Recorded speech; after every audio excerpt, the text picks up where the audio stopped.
Hello student, एक बार फिर से आप सभी का हमारे यूट्यूब चैनल में बहुत बहुत हार्दिक स्वागत है। तो आज हम देखने वाले हैं विज्ञान के 13 इम्पोर्टेंट क्वेश्चन आंसर। और इस वीडियो को आपको देखना है पूरा।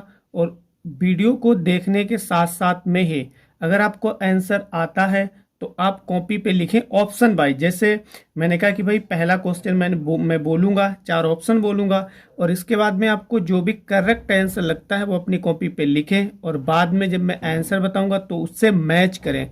फिर देखें कि आपका सही निकला है। अगर सही निकला है तो फिर 13 करवाऊंगा, 13 में कितने सही निकले और कितने गलत निकले ये भी अपने आप को चेक करें। और जो है कमेंट भी कर सकते हैं।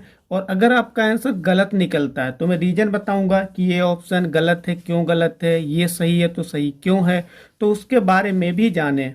ठीक है, तो चलो शुरू करते हैं। हमारा पहला क्वेश्चन है, परिवहन वाहनों में प्रयुक्त होने वाला ईंधन है। ऑप्शन ए है काष्ठ, ऑप्शन बी है कोयला, ऑप्शन सी है डीजल, और ऑप्शन डी है चारकोल। क्वेश्चन को पढ़ने के बाद में मैं थोड़ा सा टाइम दूंगा, और ये टाइम अगर आपको कम लगता है तो वीडियो को आप पॉज कर लें, उसके बाद में क्वेश्चन को फिर से दोबारा पढ़ सकते हैं। अगर एक बार में समझ में नहीं आया है तो ऑप्शन भी फिर से पढ़ सकते हैं, वीडियो को पॉज करके फिर सोच के भी आंसर लगा सकते हैं। ठीक है, तो इसका जो करेक्ट आंसर होगा वो होगा ऑप्शन सी। देखो क्वेश्चन क्या कह रहा है, क्वेश्चन को समझना बहुत जरूरी है। अगर क्वेश्चन समझ नहीं पाओगे तो फिर चांस है कि आंसर हमारा गलत हो जाए, क्योंकि क्वेश्चन के अकॉर्डिंग ही हम आंसर करते हैं। क्वेश्चन कह रहा है परिवहन वाहन। अब सबसे पहले तो परिवहन वाहन समझना है।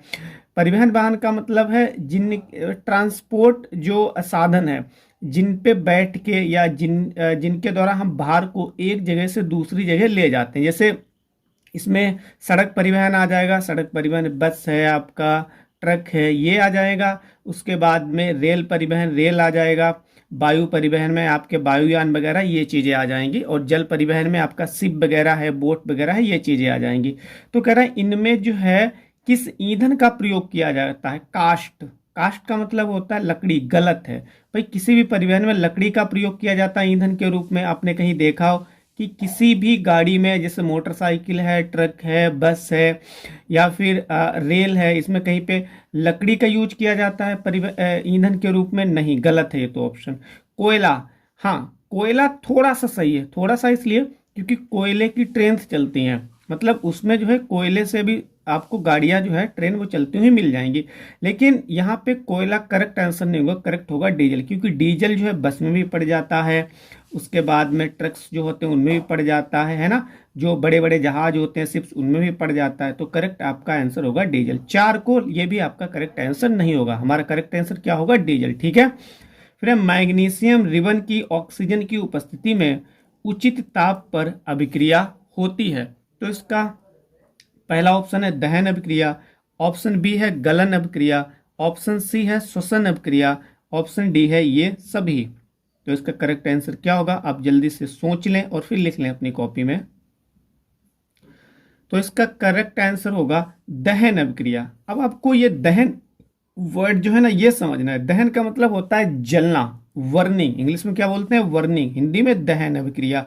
दहन का मतलब होता है जलना। ठीक है, गलन, गलना, गलन का मतलब होता है गलना, मेल्टिंग। श्वसन अभिक्रिया जो हम लोग करते हैं, सांस लेते हैं। ठीक है, तो ये भी समझ में आ गया। इसका करेक्ट आंसर क्या होगा, दहन अभिक्रिया। फिर कह रहा है चारकोल के वायु में पूर्ण दहन से प्राप्त होता है। आपके ऑप्शन है, ऑप्शन ए सीओ, सीओ का मतलब यहाँ पे कार्बन है। ऑप्शन बी CO2 का मतलब कार्बन डाइऑक्साइड है। ऑप्शन सी H2, H2 का मतलब हाइड्रोजन है। ऑप्शन डी O2, O2 का मतलब ऑक्सीजन है। तो जल्दी से अपना आंसर लिख लें। इसका करेक्ट आंसर होगा CO। CO का मतलब क्या होता है, कार्बन। दहन अभिक्रिया, दहन का मतलब जलने की अभिक्रिया, मतलब जलने की क्रिया। कह रहा है के लिए आवश्यक पदार्थ है। तो इसमें आवश्यक पदार्थ क्या होता है, माफी चाहूंगा यहाँ पे CO नहीं होगा, O2 होगा। O2 का मतलब क्या होता है, ऑक्सीजन। ऑक्सीजन मतलब कह रहा है कि अगर हमें किसी भी चीज को जलाना है तो वो चीज कब जलेगी, जब वहां पे ऑक्सीजन होगी, वो चीज तभी जलेगी। बिना ऑक्सीजन गैस के, बिना ऑक्सीजन की उपस्थिति में हम किसी को भी जला नहीं सकते हैं। ठीक है, इसीलिए जो ऑक्सीजन है उसका होना जरूरी है। हम किसी चीज को तभी जला सकते हैं जब जो है ऑक्सीजन वहां पर उपस्थित हो। तो इसका करेक्ट आंसर क्या होगा? Option C, oxygen. ठीक है। दहन में प्रयुक्त ईंधन होता है, कह रहा है ठोस, फिर कह रहा है द्रव, फिर कह रहा है गैस, और फिर कह रहा है ये सभी। दहन का मतलब समझ रहे हो, अभी बताया था, ऑप्शन में बता देता, ऑप्शन तो मैं बता चुका हूँ। दहन का मतलब जलना, कह रहा है जब हम किसी चीज को जलाते हैं तो उसमें ईंधन के रूप में हम किस किस चीज को किस किस किस चीज का प्रयोग कर सकते हैं। जल्दी से ऑप्शन सोच लें। तो इसका मैं आंसर बता रहा हूं, इसका आंसर होगा ये सभी। देखो भाई, ठोस को नहीं जला सकते हैं क्या? दहन के रूप में ये प्रयोग नहीं इसका कर सकते हैं? कर सकते हैं भाई। लकड़ी वगैरह ठोस ही तो होती है, इसे नहीं जलाते हम, जलाते हैं। द्रव ईंधन के रूप में इसका प्रयोग नहीं करते हैं, घर में ही इसका तो प्रयोग होता है। उसके बाद में आपने ईंट वाले जो भट्टे होंगे उसमें देखा होगा भाई, लकड़ी का यूज होता है ईंधन के रूप में। फिर द्रव, अब द्रव भाई डीजल क्या है? ये द्रव ही तो है। पेट्रोल क्या है? द्रव ही तो है। इसका यूज नहीं करते हम ईंधन के रूप में गाड़ियों में। गैस जो कि आपके घर में ही होगी, उससे खाना बनता होगा। तो इसका करेक्ट आंसर क्या होगा? ये सभी, यानी इन सभी का यूज किया जाता है दहन में प्रयुक्त ईंधन के रूप में। क्वेश्चन 6 है, हमारे शरीर में ईंधन का कार्य करता है petrol, option B diesel, option C भोजन, ऑप्शन डी जल। करेक्ट आंसर जल्दी से चूज करें इसका। फिर 6 का करेक्ट आंसर होगा भोजन। पेट्रोल हमारे शरीर में पाया जाता है क्या? नहीं। अगर पेट्रोल पाया जाएगा तो हमारा शरीर जो है बिल्कुल ही खराब जाएगा। डीजल बिल्कुल नहीं पाया जाता है। जल पाया जाता है, लेकिन वो ईंधन के रूप में हमारे शरीर में काम नहीं करता।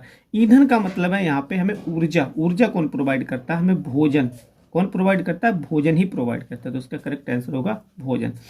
फिर है क्वेश्चन नंबर 7, दहन एक, ऑप्शन ए भौतिक अपक्रिया है, ऑप्शन बी रासायनिक अपक्रिया है, ऑप्शन सी ए बी दोनों, यानी जो ऊपर ए में बताया गया है भौतिक अपक्रिया, ऑप्शन बी में बताया गया रासायनिक अपक्रिया। कह रहा है सी में ये दोनों सही होंगे, फिर ऑप्शन डी में कह रहा है इनमें से कोई नहीं, या फिर इनमें से कोई नहीं। कौन सा करेक्ट होगा? जल्दी से सोचें ऑप्शन। चलो मैं आंसर बता रहा हूं, तो इसका करेक्ट आंसर होगा ऑप्शन बी रासायनिक अभिक्रिया। मतलब दहन जो है वो कैसी अभिक्रिया है? एक रासायनिक अभिक्रिया है, क्योंकि उसको जलने के लिए ऑक्सीजन की आवश्यकता पड़ती है। बिना ऑक्सीजन के दहन क्रिया नहीं हो सकती, हम अभी ऊपर ही पढ़ चुके हैं। नेक्स्ट है क्वेश्चन नंबर 8, निम्नलिखित में से सुगमता से दहन योग्य पदार्थ है। ऑप्शन ए लोहा, option B glass, option C कागज, ऑप्शन डी पत्थर। इस क्वेश्चन को मैं थोड़ा सा जो है इजी कर देता हूं, क्योंकि समझ नहीं पाओगे तो फिर आंसर भी आपका गलत हो सकता है। सुगमता का मतलब होता है सबसे आसान। कह रहा है कि सबसे आसानी से दहन का मतलब जलना। जलने योग्य कौन सा पदार्थ है? चलो अब बताइए आप। तो इसका करेक्ट आंसर होगा ऑप्शन सी कागज। भाई लोहा इतनी जल्दी जल जाएगा, जलेगा वो, लेकिन उसमें बहुत ज़्यादा टाइम लगेगा। आपको जो उसका टेम्परेचर है, मतलब बहुत देर तक जलाना पड़ेगा, ज़्यादा आग करनी पड़ेगी, तब लोहा जलेगा। लेकिन वो सुगमता पूछ रहा है, कहता है सबसे आसानी। तो लोहा क्या सबसे आसानी से जल जाता है? नहीं, सबसे आसानी से नहीं जलेगा। ग्लास भी सबसे आसानी से नहीं जलेगा।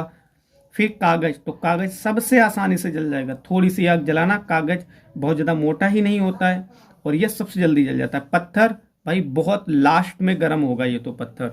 ठीक है, तो इसका करेक्ट आंसर क्या होगा? ऑप्शन सी कागज। फिर क्वेश्चन नंबर 9, वह ताप जिस पर कोई पदार्थ दहन की अभिक्रिया करता है कहलाता है। इसका ऑप्शन ए है क्रांतिक ताप, ऑप्शन बी है गलनांक, ऑप्शन सी है क्वथनांक, ऑप्शन डी है ज्वलन ताप। करेक्ट आंसर चूज करें इसका जल्दी अपने मन में, या फिर कॉपी पे लिख लें। इसका करेक्ट आंसर होगा ऑप्शन डी ज्वलन ताप। उसे क्या कहते हैं? ज्वलन ताप। गलनांक क्या होता है? गलनांक का मतलब होता है मेल्टिंग, मतलब गलने की क्रिया, इसे बोलते हैं गलनांक। ठीक है, तो क्वेश्चन नंबर नेक्स्ट यानी 10, निम्नलिखित में से किसका ज्वलन ताप सबसे कम होता है? लकड़ी, ऑप्शन ए है लकड़ी, ऑप्शन बी है कागज, ऑप्शन सी है वनस्पति, ऑप्शन डी है पेट्रोल। क्या कह रहा है, थोड़ा सा हम इसे समझा देते हैं। कह रहा है ये 4 ऑप्शन दिए, इनमें से किसका ज्वलन ताप, ज्वलन ताप का ज्वलन का मतलब है जलना, ताप का मतलब टेम्परेचर, सबसे कम होगा। कह रहा है कि इनमें से सबसे कम तापमान पर कौन सी चीज जल सकती है। ठीक है, समझ गए हो? चलो अब बताओ। इसका करेक्ट आंसर होगा ऑप्शन डी पेट्रोल, है ना? पेट्रोल। लकड़ी तो भाई इसके लिए ज़्यादा तापमान की आवश्यकता होती है, ये पहले गर्म होगी तब जाके कहीं जलेगी। ऐसा नहीं होगा कि लकड़ी में तुरंत आपने जो है माचिस लगाई या लाइटर लगाया तुरंत उसने आग पकड़ ली, ऐसा नहीं होगा। कागज, हाँ ये इसकी कंपेयर हो सकती है, लेकिन ये तो बाहर ही चला गया। वनस्पति, वनस्पति का मतलब ही होता है पेड़ पौधे, तो वो भी लकड़ी में आ गया, तो ये भी चला गया। अब इन्हीं में से सबसे आसानी से ढूंढ लो, मतलब सबसे कम ताप पर कौन सा जल जाएगा। कागज, तो देखा होगा कभी कभी जब ठंड का मौसम आता है, कोहरा वगैरह पड़ता है, हम कागज को जलाते हैं तो इसके ऊपर कागज नहीं जलता है, अगर भीग जाता है तो इसके ऊपर कभी कभी हम जो है डीजल वगैरह डालते हैं, पेट्रोल वगैरह डालते हैं, तब जाके जलता है। तो पेट्रोल है, ताप की आवश्यकता नहीं है, खाली पेट्रोल जो है उसमें थोड़ी सी आग लगाओ, मतलब क्या करो उसमें थोड़ी सी माचिस जलाओ तो बस तुरंत ही दूर से ही पकड़ लेती है। तो करेक्ट आंसर क्या होगा हमारा? ऑप्शन डी, ये करेक्ट आंसर होगा। फिर क्या है क्वेश्चन 11, सामान्य रूप से निम्नलिखित में से कौन दहन अभिक्रिया नहीं प्रदर्शित करता है? ऑप्शन ए पत्थर, ऑप्शन बी माचिस, ऑप्शन सी कागज, ऑप्शन डी मैग्नीशियम। इसको मैं थोड़ा सा समझा देता हूँ। कह रहा है सामान्य रूप से निम्नलिखित में से कौन सा दहन अभिक्रिया नहीं प्रदर्शित करता, मतलब कह रहा है कि इन चीजों में किसको आप सामान्य रूप से नहीं जला सकते हो, किस रूप को, किस चीज को सामान्य रूप से आप नहीं जला सकते हो। इसका करेक्ट आंसर होगा ऑप्शन ए पत्थर। कभी देखा हो आपने कि पत्थर जलता हुआ हो? सामान्य रूप की बात हो रही है यहाँ पे। वैसे जब आप जिद कर जाएंगे तो जल तो जाएगा, लेकिन उसमें बहुत ज्यादा टाइम लगेगा, ठीक है। कागज बहुत आसानी के साथ में जल जाता है, माचिस बहुत आसानी के साथ में जल जाएगी, मैग्नीशियम बहुत जल्दी जलती है, ये बहुत जल्दी जलती है, इसीलिए जो है ये पानी वानी में मैग्नीशियम रखी जाती है। पत्थर जो है ये सब एक तरीके से सामान्य रूप से ये नहीं जलता है, ठीक है। तो करेक्ट आंसर इसका होगा ऑप्शन ए पत्थर। क्वेश्चन 12, जल की उपस्थिति में कागज का ज्वलनताप बढ़ जाता है, ऑप्शन बी कम हो जाता है, ऑप्शन सी अपरिवर्तित रहता है, ऑप्शन डी इनमें से कोई नहीं। करेक्ट आंसर जल्दी से सेलेक्ट करें। इसका करेक्ट आंसर होगा ऑप्शन ए बढ़ जाता है। देखो क्वेश्चन क्या कह रहा है, क्वेश्चन को समझ लो। कह रहा है जल की उपस्थिति में, कह रहा है अगर पानी हो और उसमें कागज का ज्वलनताप, कह रहा है कि पानी हो और कागज का ज्वलनताप, मतलब कागज को पानी में अगर हम भिगो लें और फिर उसे जलाएं तो उसका ज्वलनताप क्या होगा? बढ़ेगा, मतलब ताप जो है वो बढ़ेगा कम होगा। कह रहा है कि अगर उसको हम जलाएं तो ताप अधिक की आवश्यकता पड़ेगी, मतलब बढ़ेगा, तभी हम उसे जला पाएंगे। अगर भाई कम ताप करेंगे, देखो इसका प्रैक्टिकल कर सकते हो आप। कोई कागज लेना, पहले उसको थोड़ा सा भिगो लेना बहुत हल्का, फिर क्या करना, फिर उसमें पानी माचिस लगाना, तो क्या होगा कि बहुत देर में वो जलेगा, पहले वो गर्म होगा तब जाके वो जलेगा। एक कागज वैसा लेना जो भीगा ना हो, बिल्कुल सही हो, उसमें माचिस लगाना, वो तुरंत ही जल जाएगा। तो इसका मतलब है इसका ताप जो है बढ़ जाता है, ठीक है। फिर लास्ट क्वेश्चन है आज का हमारा, निम्नलिखित में से सबसे ज्वलनशील पदार्थ। ज्वलनशील का मतलब सबसे जल्दी जो जलता हो। ऑप्शन ए पेट्रोल एवं ईंधन, ऑप्शन बी लकड़ी एवं जल, ऑप्शन सी कागज एवं मोमबत्ती, ऑप्शन डी लोहा व चांदी। करेक्ट आंसर जल्दी से चूज करें। तो आज का लास्ट क्वेश्चन था हमारा, इसका करेक्ट आंसर है ऑप्शन ए।